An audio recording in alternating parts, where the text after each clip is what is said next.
Good evening বন্ধুরা, সবাই কেমন আছো? আশা করি অনেক ভালো আছো। আর আমার চ্যানেলে তোমাদের অনেক অনেক স্বাগত, অনেক অনেক ভালোবাসা। তো আজকে একটা জিনিস তোমাদেরকে বলবো, জানি সেটা কেউ কেউ এক এক রকম ভাবে নেবে হয়তো। তো আজকে হয়েছে কি, আমি স্কুল গেছিলাম মেয়েকে দিতে।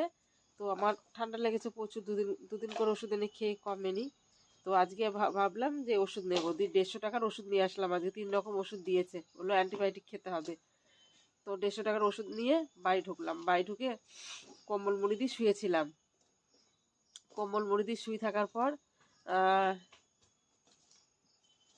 একজন এসে ডাকছে। তো আমার ছেলে বলছে, মা তোমাকে ডাকছে। আমি বলছি ডাকুক গা, বলকে শরীর খারাপ তাই ঘুমাচ্ছে।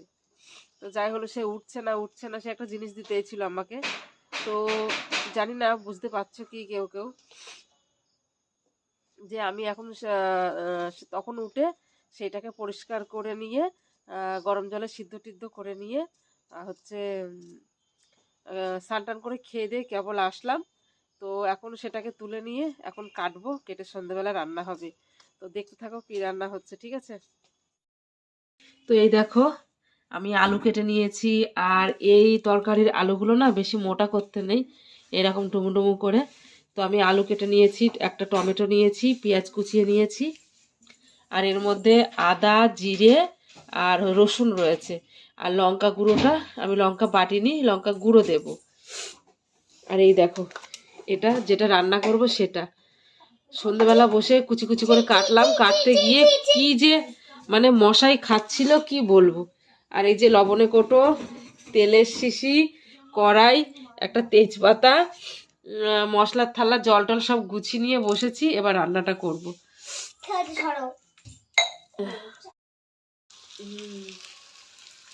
তো এই দেখো, আমার রান্না হচ্ছে, প্রায় হয়ে এসছে। এখন শুধু কষা বাকি, শুধু কষতে হবে আর নাড়তে হবে, নেড়েই যেতে হবে। দেখেছো, ফট ফট করে আওয়াজ হচ্ছে, খুব ফোটে। কষতে কষতে না ফট ফট করে ফুটবে নাড়িগুলো। সমস্ত কিছু দেওয়া হয়ে গেছে। আর আমার এই জায়গাটায় না সত্যি খুব অন্ধকার, এত অন্ধকার, লাইট পড়ে না, এত অন্ধকার কি বলবো। এদিকে আমার মেয়ে দেখো খেলা করছে।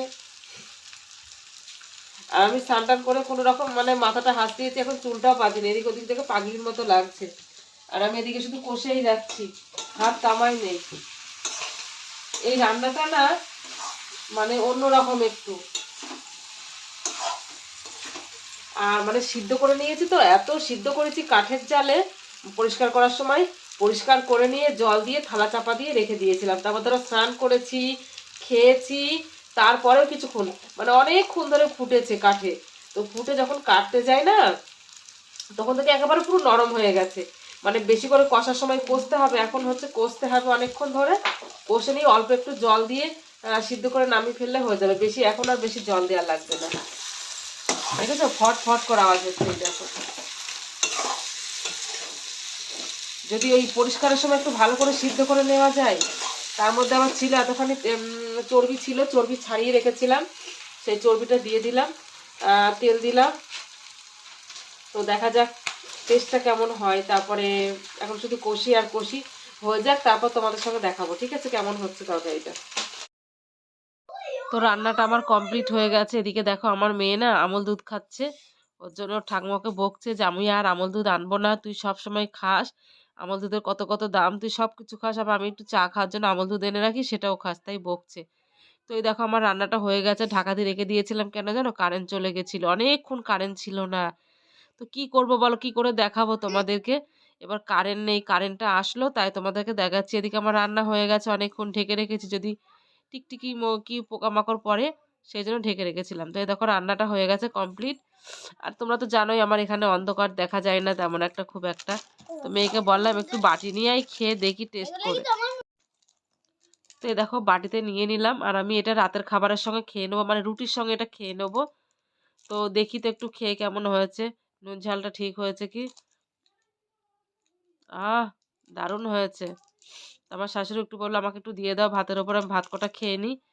তবে এখন দিয়ে দিলাম ভাতের ওপর তুলে। উনি খাবে। আমার ছেলেও রুটি দিয়ে খেয়ে নিল, আর বাকি যারা আছে সবাই খাবে।